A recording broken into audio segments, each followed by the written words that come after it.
Ready start.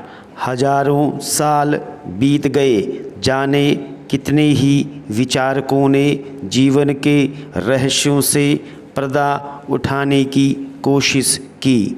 इस उम्मीद में मैंने भी हजारों किताबें पढ़ी कि शायद इसका कोई सबूत मिल सके कि मृत्यु अंत नहीं है, मगर सब व्यर्थ। हालांकि मैंने इस ब्रह्मांड के बारे में काफ़ी सोचा और मुझे लगता है कि ब्रह्मांड एक विशालकाय मशीन है और मनुष्य वे छोटी छोटी ऑटोमेटिक मशीनें हैं जो ब्रह्मांडीय तरंगों से प्रभावित होती हैं। अपनी इस धारणा को कई तरह से देखने के बाद मैंने खुद को इस विचार की सच्चाई से इतना आश्वस्त कर लिया है कि अब मैं कोई कार्य तब तक नहीं कर सकता या किसी विचार से तब तक प्रभावित नहीं हो सकता जब तक कि इन्हें प्रेरित करने वाले बाह्य स्रोत की पड़ताल न कर लूं। जैसे अगर किसी आदिम मनुष्य को जंगल में कोई घड़ी मिलती तो उसे देखकर वह ज़रूर सोचता कि आखिर इस चीज़ को बनाने वाला भी तो कोई होगा।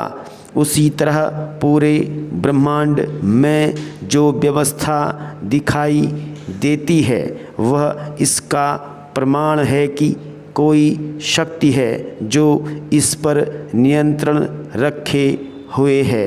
जब हम ब्रह्मांड की दूसरी चीज़ों को देखते महसूस करते हैं तब गौतम बुद्ध का कथन भी याद आता है कि हम खुद एक भ्रम हैं। जैसे भ्रम का स्थायी अस्तित्व नहीं होता वैसे ही हमारा भी नहीं है। हम इस आकाश और समय में उत्पन्न अस्थायी तरंगें हैं जो विघटित होने के बाद अस्तित्व में नहीं रहती। लेकिन कहा जाता है कि विज्ञान के साथ अगर उम्मीद न जुड़ी हो तो यह संतुष्टि नहीं दे सकता। धर्म से बड़ी उम्मीद वाकई कोई नहीं है।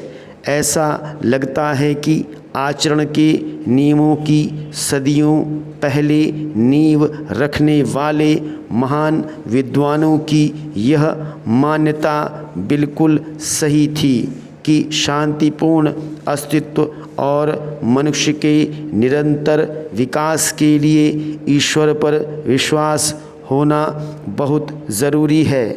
मैंने भविष्य के अस्तित्व की संभावनाओं का पता लगाने के लिए वर्षों तक कई वैज्ञानिक प्रयोग किए हैं। मैंने इसकी एक प्रक्रिया का पता भी लगाया था, लेकिन बाद में वह नाकामयाब साबित हुई।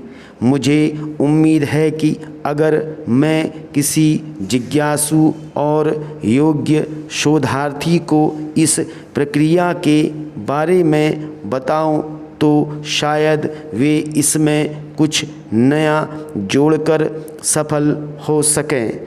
हमारा शरीर दरअसल विभिन्न तत्वों के अणुओं से मिलकर बना है जो सामंजस्यपूर्ण ढंग से एक दूसरे से जुड़े हैं।